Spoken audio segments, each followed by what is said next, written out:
Irudi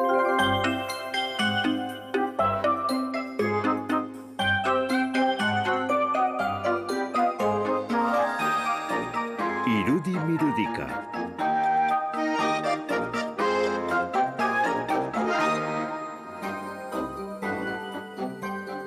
Gure abenturarekin jarraituko dugu.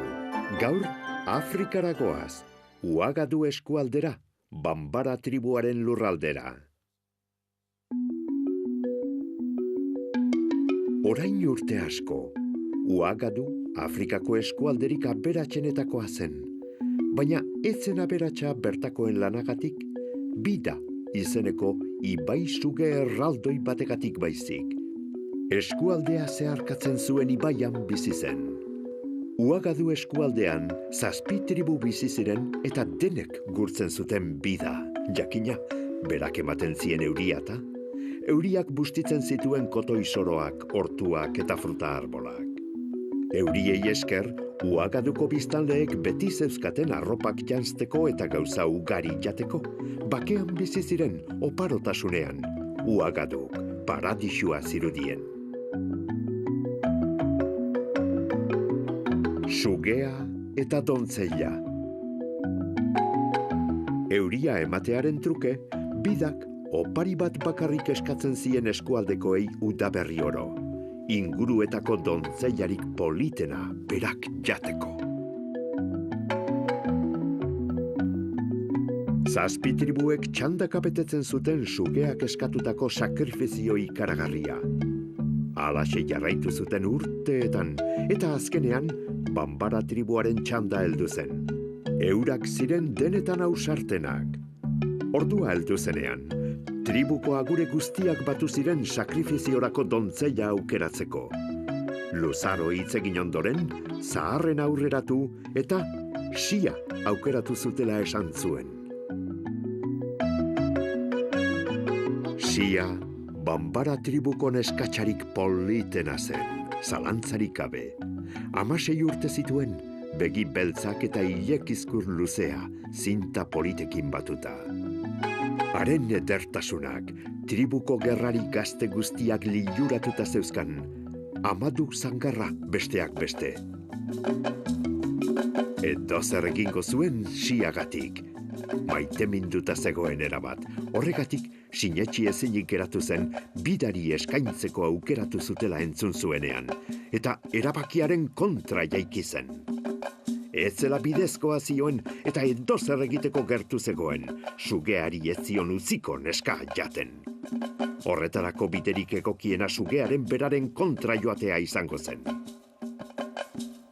Eskaintzaren aurreko gauean, Amaduk bere lantzarik onena hartu zuen. Herriskatik isil-isilik irten zen inork ikusi gabe. Ibai ertzeraino joan eta zuhaixka artean eskutatu zen suge erraldoia bizi zen lekutik hurbil.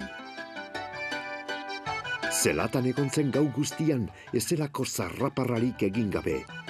Egun sentian eskutatuta zegoen lekutik, Amaduk herritarrak hurbiltzen ikusi zituen.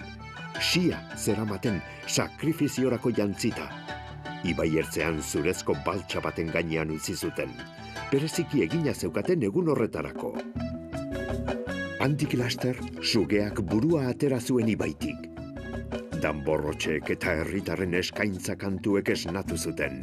Bida, bida, bida! Eskaintza egiteko ordua zen. Sugea igerian hasi zen Xia zegoen lekurantz, astiro.